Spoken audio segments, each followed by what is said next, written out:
Seja muito bem-vinda de volta. Eu sou Fabiana, do Ovelha Peregrina, e eu quero te agradecer por separar um tempo para a gente poder estudar juntas a palavra de Deus. É muito gostoso a gente poder caminhar verso a verso pelas Escrituras, não é?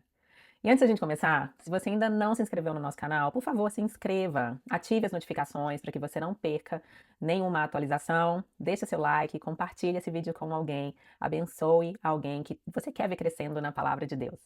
Agora pegue a sua Bíblia e vem comigo, abre em Gênesis capítulo 4, verso 17. Hoje a gente vai continuar a nossa caminhada, observando como Deus permaneceu fiel à sua promessa, geração após geração. Algum tempo atrás, eu visitei a casa de uma amiga. Uma parede na casa dela me chamou a atenção.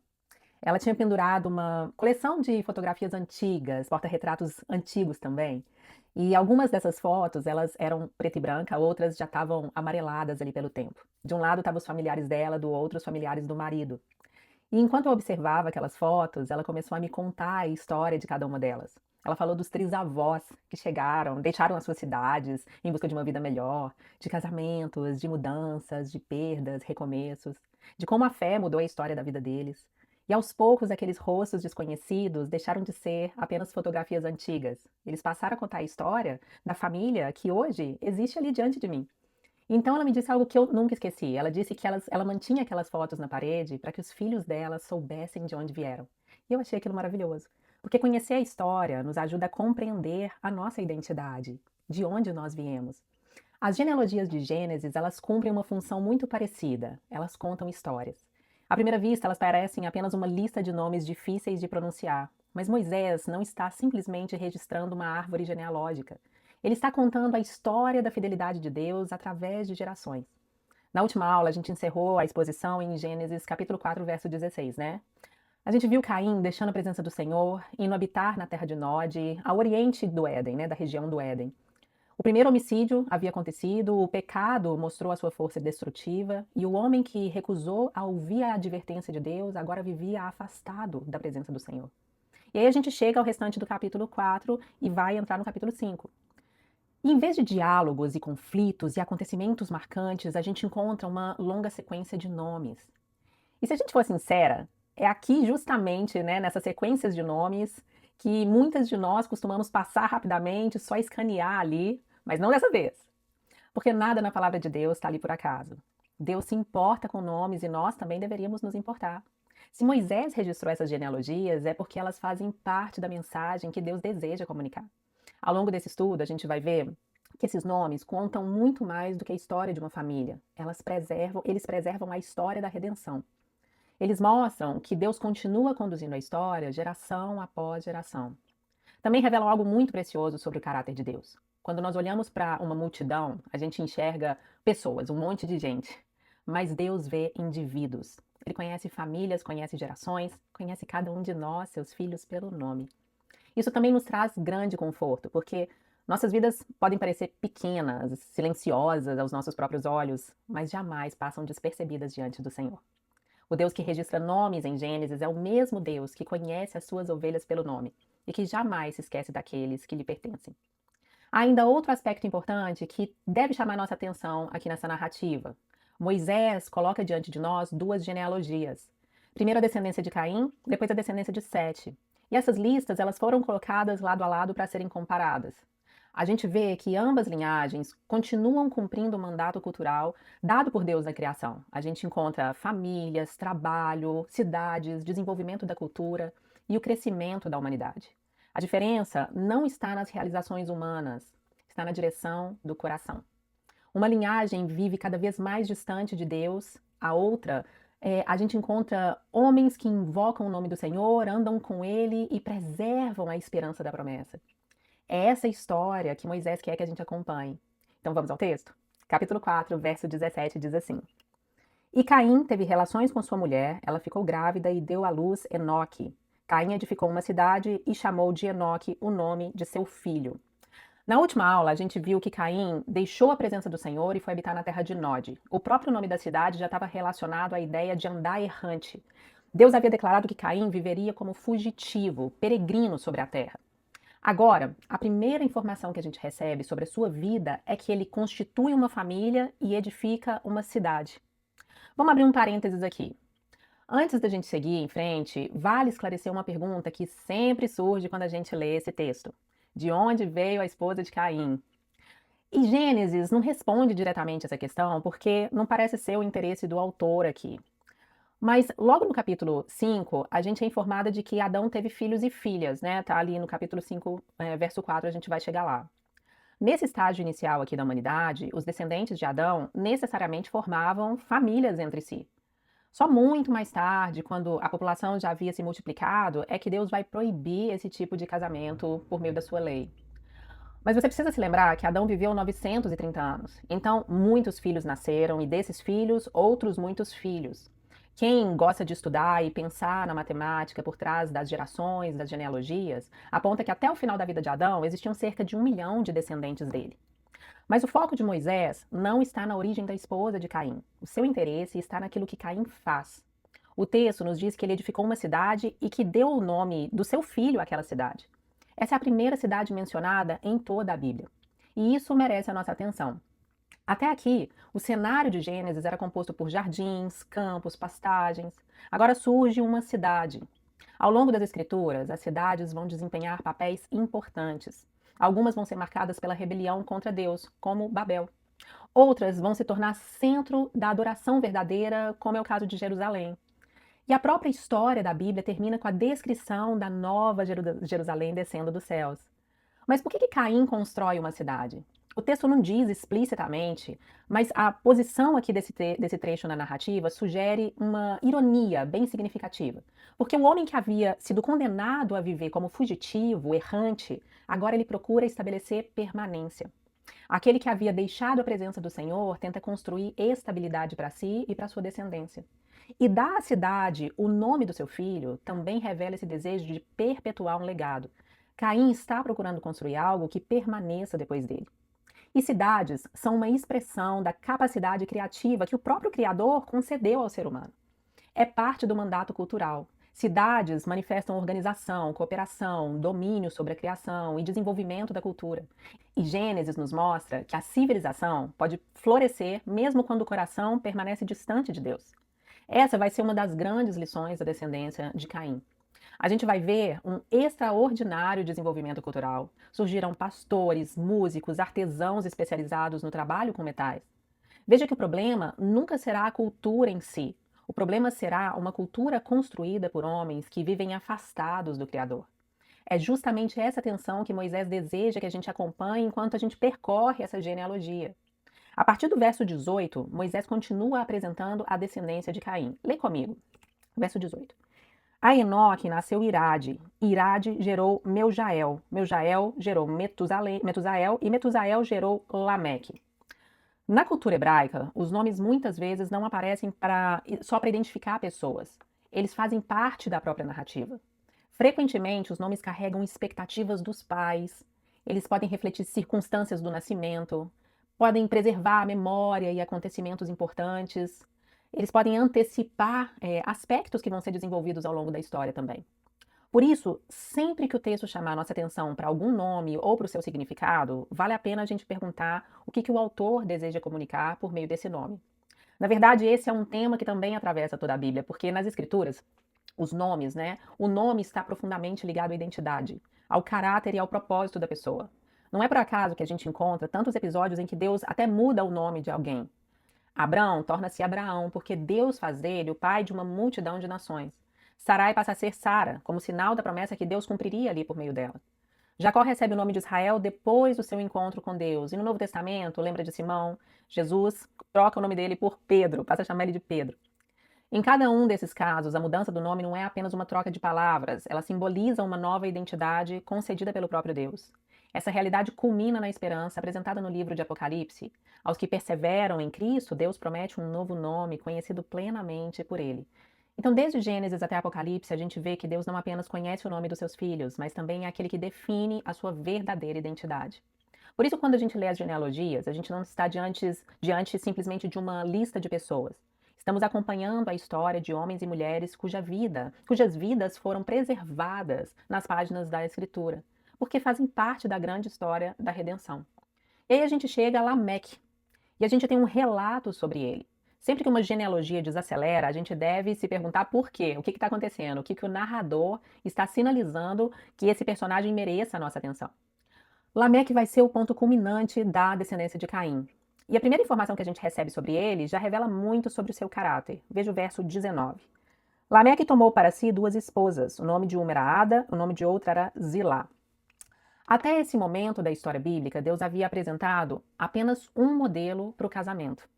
Quando Deus criou Eva, Deus a trouxe a Adão e a conclusão da narrativa foi clara, né? A gente tem lá que, por isso, deixa o homem pai e mãe e se une à sua mulher, tornando-se os dois o quê? Uma só carne. Então esse era o padrão estabelecido pelo Criador. Agora aqui, pela primeira vez, encontramos um homem tomando duas mulheres, poligamia. Perceba que Moisés não faz um comentário explícito sobre essa atitude. Ele não precisa fazer esse tipo de comentário porque o leitor que acabou de ler Gênesis 2, ele reconhece imediatamente que Lameque está rompendo com o projeto original de Deus. E esse é um princípio importante para a gente aprender a ler a Bíblia. Nem tudo que a Escritura descreve, ela aprova. Ao longo do Antigo Testamento, a gente encontra homens piedosos que também viveram relacionamentos poligâmicos. A Bíblia registra esses fatos com muita honestidade, mas isso não significa que ela esteja apresentando um modelo de comportamento. Na verdade, se você observar essas famílias, você vai perceber quanto sofrimento, rivalidade, divisão acompanham essas escolhas. Então, desde o princípio, Deus estabeleceu o casamento como a aliança entre um homem e uma mulher. Mais uma vez aqui, a gente percebe a progressão do pecado invadindo até mesmo o casamento. Primeiro houve rebelião contra Deus, depois veio o homicídio, agora o próprio padrão da criação começa a ser abandonado. O pecado, ele nunca permanece isolado, ele alcança todas as áreas da vida humana. E depois de mencionar que Lameque tomou duas esposas, Moisés apresenta essas mulheres pelo nome. Diz assim: o nome de uma era Ada e o nome da outra era Zilá. E até aqui, poucas mulheres haviam sido nomeadas em Gênesis, né? Eva recebe o nome do seu marido, né? Porque ela seria a mãe de todos os seres viventes. Eva significa vida. Agora nós encontramos Ada e Zilá. E isso desperta a nossa atenção. Nem sempre a gente consegue afirmar com certeza absoluta o significado de cada nome, especialmente quando a gente lida com etimologias antigas. Mas quando vários nomes caminham na mesma direção, eles ajudam a compor o relato da cultura descrita pelo narrador. E o nome Ada está associado à ideia de ornamento, beleza, adorno. Zilá, alguns estudiosos sugerem que o nome dela remete à beleza dos cabelos, à sombra de um cabelo longo, que está ligado também à aparência. E mais um pouquinho aqui na frente a gente vai ver o nome Naamá, a irmã de Tubacaim, cuja raiz está relacionada também à beleza, a encanto. É interessante observar que nessa genealogia as mulheres são apresentadas por nomes que ressaltam principalmente a sua aparência, o seu encanto. Isso parece refletir os valores dessa sociedade. O texto não diz que beleza seja algo ruim. A própria criação nos ensina que Deus ama a beleza. O jardim do Éden era belo, o tabernáculo seria belo, o templo, belo. O próprio Deus é descrito nas Escrituras como revestido de majestade e esplendor. O problema surge quando a beleza deixa de ser um reflexo da glória de Deus e passa a definir o valor da pessoa. A cultura da descendência de Caim parece caminhar exatamente nessa direção.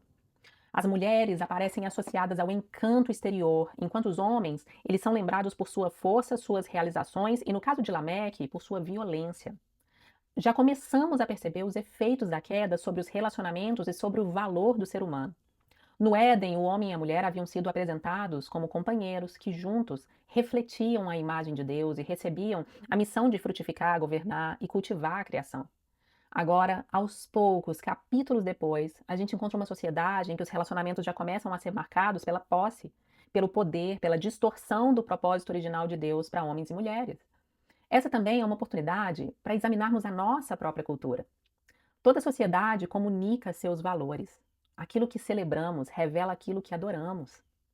As pessoas passam a acreditar que seu valor está exatamente naquilo que a sua cultura mais recompensa.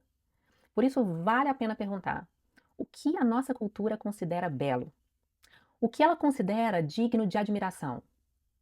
Em que ela ensina homens e mulheres a encontrar a sua identidade? São perguntas importantes, porque muitas vezes absorvemos esses valores sem perceber. E o texto continua, versos 20 a 22 agora. Ada deu à luz a Jabal, que foi o pai dos que habitam em tendas e possuem gado. O nome do seu irmão era Jubal, que foi o pai de todos os que tocam harpa e flauta. Zilá, por sua vez, deu à luz Tubal-Caim, artífice de todo instrumento cortante de bronze e de ferro. A irmã de Tubal-Caim foi Naama. Aqui encontramos outro aspecto surpreendente da descendência de Caim. Porque até esse ponto da narrativa, a gente podia esperar que essa linhagem fosse descrita apenas em termos de violência, de afastamento de Deus. Mas não é isso que Moisés nos apresenta. Pelo contrário, ele mostra uma humanidade extremamente criativa. Jabal, ele desenvolve a criação de rebanhos e a vida pastoril. Jubal está ligado ao surgimento da música, dos instrumentos musicais. Tubal-Caim trabalha com bronze e ferro. Ele desenvolve aquilo que mais tarde vai permitir ferramentas, instrumentos agrícolas e também armas, né? Em outras palavras, essa linhagem produz cultura. Ela organiza a sociedade, ela desenvolve técnicas, produz arte, domina os recursos da criação. Isso nos ensina algo muito importante sobre a condição humana depois da queda. O pecado destruiu a nossa comunhão com Deus, mas não apagou completamente a imagem de Deus no ser humano. O homem continua capaz de criar, organizar, inventar, construir, produzir beleza, porque ainda carrega a marca do Criador. Essa é uma demonstração da graça comum de Deus. Mesmo pessoas que não conhecem o Senhor podem produzir obras belas, descobrir verdade sobre o mundo criado, desenvolver tecnologia, compor músicas, músicas extraordinárias e até criar soluções que beneficiam outras pessoas. Todo talento verdadeiro, em última análise, continua sendo um dom concedido pelo próprio Deus. E isso nos protege de dois extremos. O primeiro seria imaginar que tudo que é produzido por descrentes é necessariamente mal. Gênesis não nos permite pensar assim. E o segundo extremo seria acreditar que o desenvolvimento cultural pode resolver o problema mais profundo da humanidade. E isso também não é possível. Observe como Moisés constrói essa narrativa. A mesma família que produz música também produzirá um homem que canta a sua própria violência. A mesma linhagem que desenvolve a metalurgia vai produzir alguém que vai usar a força para alimentar orgulho. O desenvolvimento da cultura não cura o coração humano. E talvez essa seja uma das grandes lições dessa genealogia. O ser humano pode construir cidades, impérios, criar instrumentos musicais, dominar os metais, organizar a vida em sociedade.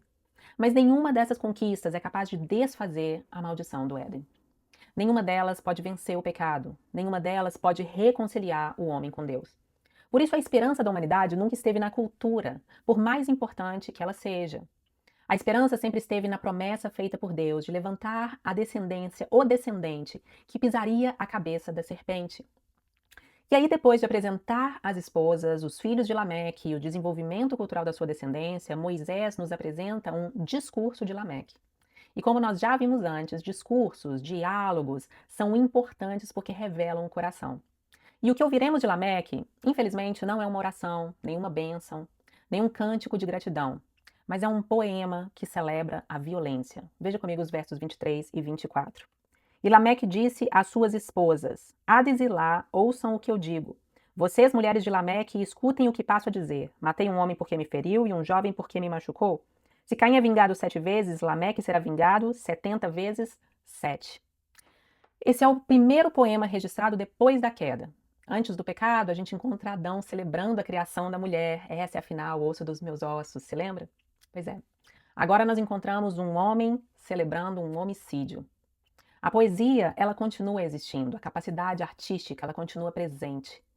Mas até a arte foi colocada a serviço do pecado. E veja, Lameque dirige esse poema às suas esposas. Isso não parece ser um detalhe sem importância. Ele não está fazendo uma confissão, ele não está demonstrando arrependimento, ele não procura esconder o seu pecado como Caim tentou fazer. Ele transforma a sua violência em motivo de exaltação. É como se ele dissesse: olhem só do que eu sou capaz. Imagina o ambiente daquela casa. O homem que deveria proteger a sua família agora usa a força para inspirar medo. Em vez de conduzir o seu lar com amor e responsabilidade, Lameque governa por intimidação. As suas próprias esposas tornam-se plateia da sua arrogância. A queda continua produzindo seus efeitos. Aquilo que Deus havia criado para ser um relacionamento de amor, auxílio, complementariedade, agora é marcado pelo domínio e pelo medo. O conteúdo do poema também revela a gravidade do coração de Lameque. Lameque declara ter matado um homem porque ele o feriu e o machucou. E a gente não sabe exatamente o que aconteceu e como foi isso. O texto não nos fornece os detalhes porque eles não são o ponto principal. O que Moisés deseja destacar aqui é a completa desproporção entre a ofensa recebida e a resposta de Lameque. Ele se orgulha de uma vingança sem limites. Em seguida, ele afirma que se Caim é vingado 7 vezes, Lameque vai ser vingado 70 vezes 7. Essas palavras elas revelam algo ainda mais sério. Vamos nos lembrar do capítulo anterior. Quando Deus colocou um sinal em Caim, aquilo não era uma autorização para a violência e nem uma absolvição. Era um ato de misericórdia que limitava o ciclo da vingança. Deus impedia que a violência se multiplicasse ainda mais. Lameque pega essa demonstração da graça de Deus e a transforma em combustível para a sua própria arrogância. Ele já não confia ou nem se importa com a proteção do Senhor. Ele próprio se apresenta como alguém cuja vingança será muito maior. E aqui a gente percebe que os números, eles possuem uma função literária importante na narrativa. Você vai ver que ao longo da Bíblia, o número 7 frequentemente comunica a ideia de plenitude ou de completude. Mas olha só, atenção. A gente não deve transformar isso em misticismo ou procurar significados ocultos em cada ocorrência numérica. A gente reconhece o uso literário e teológico dos números na Bíblia, mas a gente precisa rejeitar a numerologia especulativa, que é atribuir significados místicos a qualquer número que apareça no texto. A interpretação, ela deve sempre surgir do contexto e da intenção do autor bíblico. E o próprio contexto é que determina quando um número vai ser usado de maneira simbólica. E aqui parece ser exatamente esse o caso. Porque Deus havia falado de uma vingança 7 vezes, significando uma proteção completa sobre Caim. Lameque amplia essa linguagem para 70 vezes 7. Seu objetivo não é estabelecer uma conta matemática, é comunicar uma vingança elevada ao extremo, completa, ilimitada, sem qualquer restrição. Séculos depois, Jesus vai retomar essa mesma expressão. Quando Pedro pergunta quantas vezes deve perdoar seu irmão, Jesus responde: não até 7, mas 70 vezes 7. E não é porque os discípulos devessem manter um registro de 490 ofensas, não. Jesus toma a linguagem de Lameque e a inverte completamente. Lameque dizia: minha vingança será ilimitada. Jesus diz: seu perdão deve ser ilimitado. Onde o pecado celebra vingança, o reino de Deus celebra misericórdia. Esse contraste é extraordinário. A gente percebe então onde a descendência de Caim chegou. Ela produziu cidades, produziu música, produziu tecnologia, mas também produziu um homem que canta a sua própria violência e transforma a misericórdia de Deus em justificativa para o seu orgulho. A genealogia começou com um homem que recusou ouvir a advertência do Senhor. E ela termina com um homem que já nem sequer demonstra qualquer sensibilidade à voz de Deus. Esse é o retrato da progressão do pecado. O pecado nunca permanece estático. Quando não é confrontado e abandonado, ele endurece o coração. Aquilo que antes produzia vergonha passa a produzir orgulho. E aquilo que antes era escondido passa a ser celebrado. E é exatamente isso que acontece com Lameque. E agora, depois de contemplarmos o crescimento da descendência de Caim, uma linhagem marcada pela criatividade, progresso, mas ao mesmo tempo marcada por uma escalada de rebelião contra Deus, a gente vê que a narrativa, ela volta para Adão e Eva. Olha os versos 25 e 26. O texto diz assim: Adão tornou a ter relações com sua mulher e ela deu luz a um filho, a quem pôs o nome de Sete, dizendo: Deus me concedeu outro descendente em lugar de Abel, que Caim matou. Sete significa compensação, ou me deu no lugar de. A Sete nasceu-lhe também um filho, ao qual pôs o nome de Enos. Foi nesse tempo que se começou a invocar o nome do Senhor. É como se Moisés dissesse ao leitor: a história ainda não terminou. Há uma esperança, há uma geração que começa a perceber a sua necessidade de Deus e invoca o nome do Senhor. Deus ainda está preservando a descendência prometida. E Moisés não está simplesmente começando uma nova história, ele está iniciando uma nova seção do livro. O capítulo 5 começa com aquela expressão que a gente encontra repetidas vezes ao longo do livro de Gênesis. Esse é o livro da genealogia de Adão. Essas são as gerações de... Você se lembra disso, né? Chama Toledot. A gente já viu isso. A gente encontrou isso lá em Gênesis, no capítulo 2, no verso 4. Pois é. Aqui aparece novamente para introduzir a linhagem de Adão por meio de Sete. É como se Moisés estivesse nos dizendo: agora acompanhe o que aconteceu com essa família. Mas antes de apresentar a genealogia, Moisés faz algo muito interessante. Ele nos leva de volta à criação. Olhe comigo os versos 1 e 2 do capítulo 5. Diz assim: Este é o livro da genealogia de Adão. No dia em que Deus criou o ser humano, à semelhança de Deus o fez. Deus os criou, homem e mulher, os abençoou e lhes deu o nome de ser humano no dia em que foram criados. Por que começar uma genealogia lembrando da criação? Porque Moisés quer que a gente leia essa lista de nomes à luz daquilo que aconteceu no princípio. Mesmo depois da queda, a humanidade continua sendo aquela criada à imagem de Deus. Mesmo depois da entrada do pecado, a bênção de Deus sobre a criação continua sustentando a multiplicação da vida. A promessa feita no Éden, ela não foi abandonada. E o verso 3 diz assim: Adão viveu 130 anos e gerou um filho à sua semelhança, conforme a sua imagem, e lhe deu o nome de Sete. Essa linguagem, ela chama a nossa atenção. Porque em Gênesis 1, Deus cria o homem à sua imagem. E aqui na introdução fala, né? Deus criou o ser humano à semelhança de Deus o fez. Agora em Gênesis 5, Adão gera um filho à sua própria imagem. Isso não significa que Sete deixou de ser a imagem portadora e portador da imagem de Deus. Toda a humanidade continua carregando essa dignidade concedida pelo Criador. Moisés acrescenta uma nova camada narrativa. Ele reforça que Sete nasce pertencendo à mesma humanidade representada por Adão. Sete participa da mesma condição humana, ele recebe a mesma natureza. Nasce em uma raça que já conhece o pecado, a dor e a morte. Esse detalhe prepara tudo o que veremos no restante do capítulo, porque a partir daqui, duas realidades caminham lado a lado.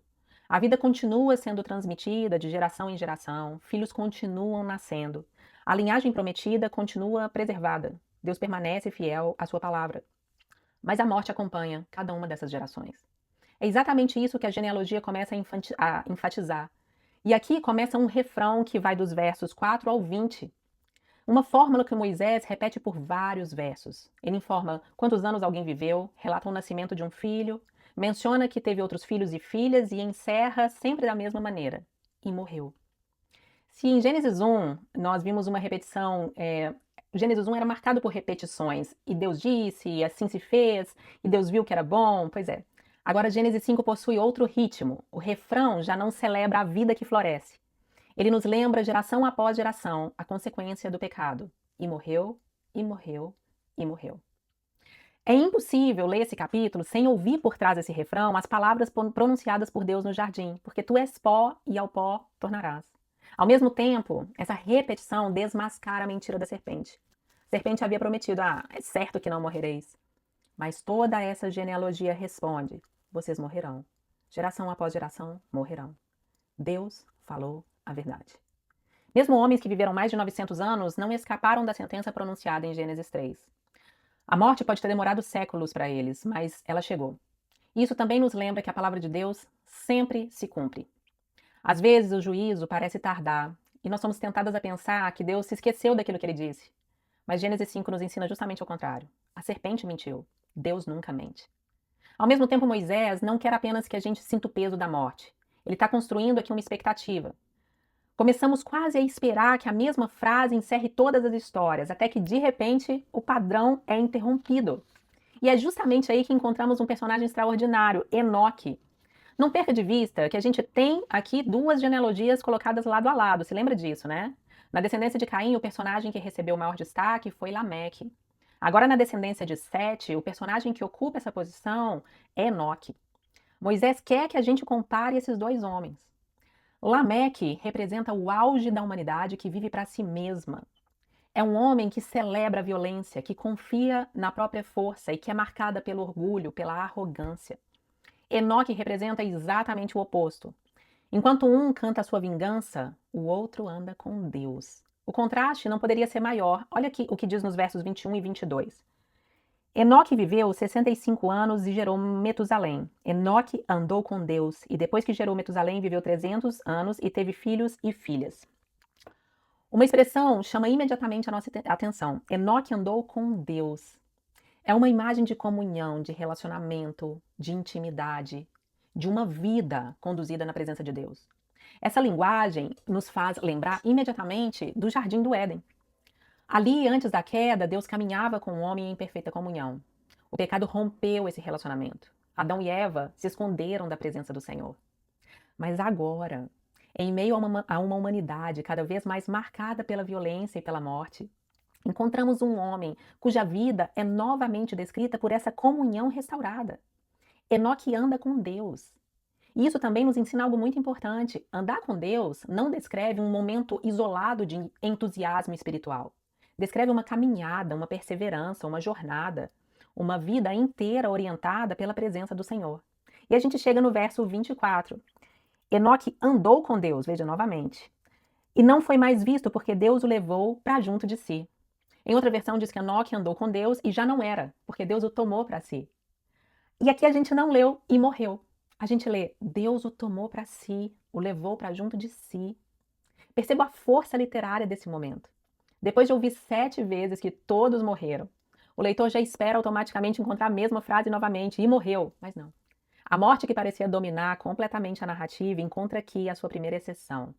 Mais tarde, o autor de Hebreus vai explicar que Enoque foi trasladado para não experimentar a morte porque agradou a Deus pela fé.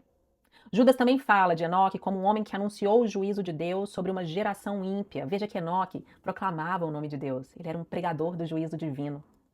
Mas mesmo sem essas explicações do Novo Testamento, Gênesis já comunica algo muito importante.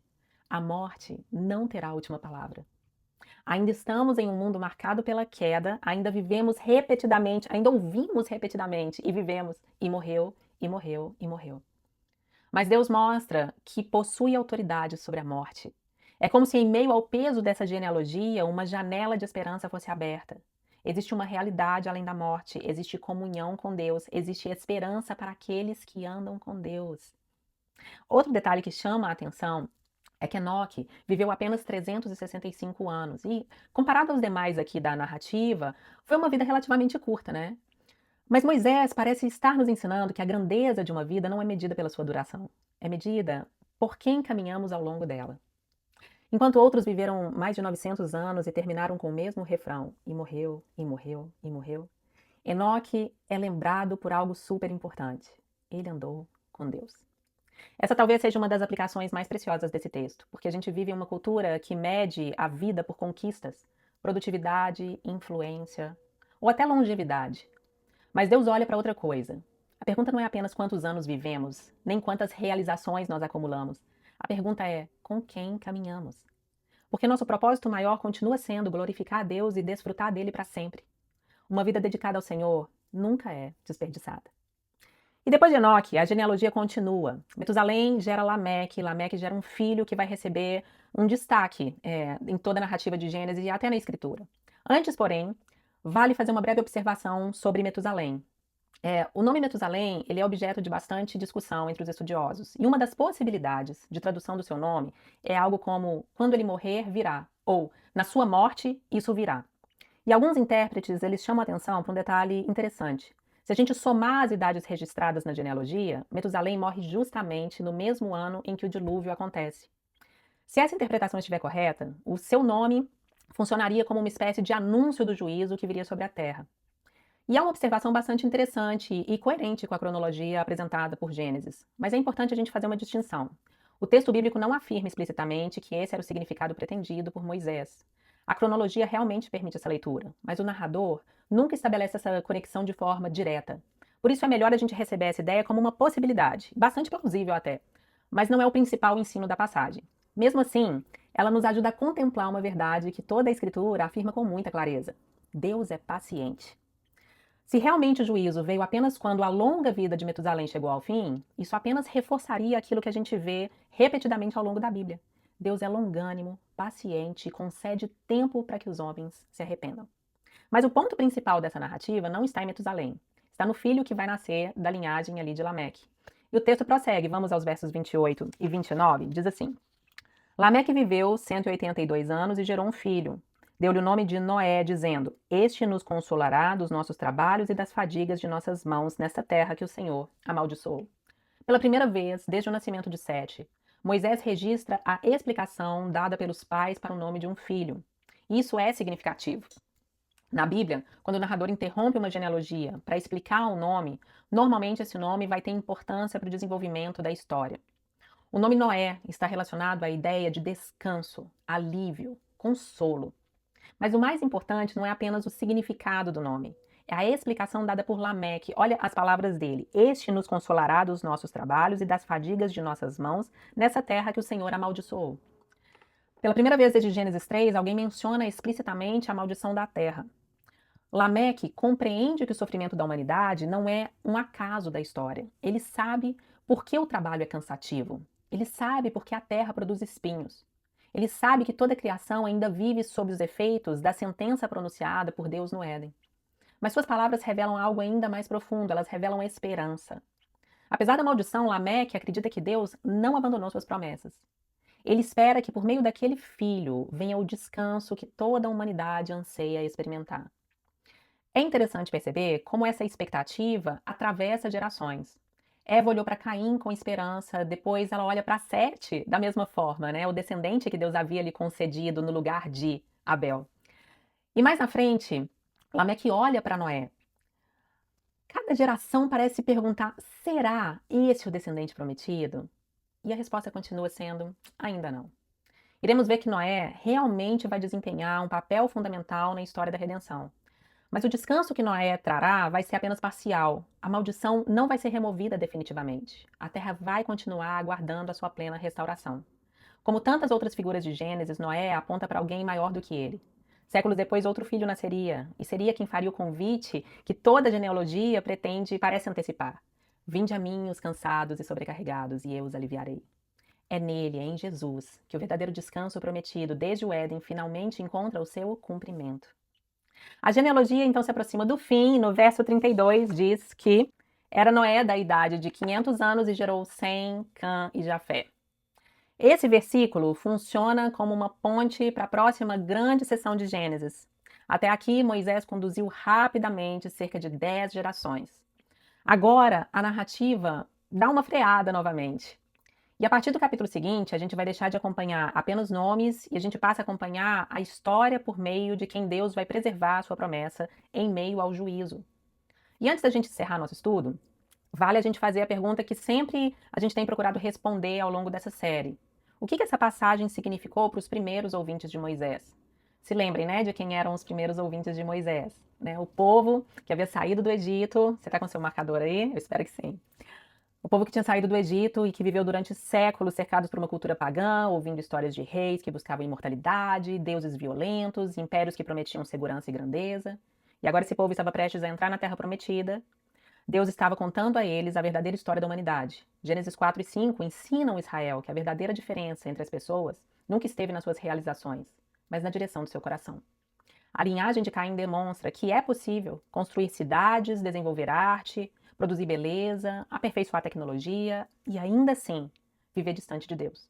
A linhagem de Sete mostra outra realidade. Seus descendentes também trabalham, também sofrem, também morrem. Mas eles vivem olhando para a promessa de Deus. É nessa linhagem que encontramos aqueles que invocam o nome do Senhor e andam com ele. Israel precisava ouvir isso.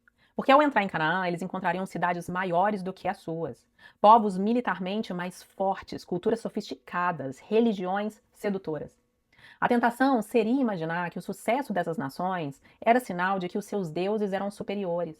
Mas o texto nos mostra que o desenvolvimento de uma civilização nunca foi prova da aprovação de Deus. A descendência de Caim já havia mostrado isso. Ao mesmo tempo, Israel também precisava aprender outra verdade. Mesmo quando tudo parece caminhar lentamente, Deus continua preservando a sua promessa. Geração após geração, nome após nome, século após século. Nada pode interromper aquilo que Deus decidiu realizar.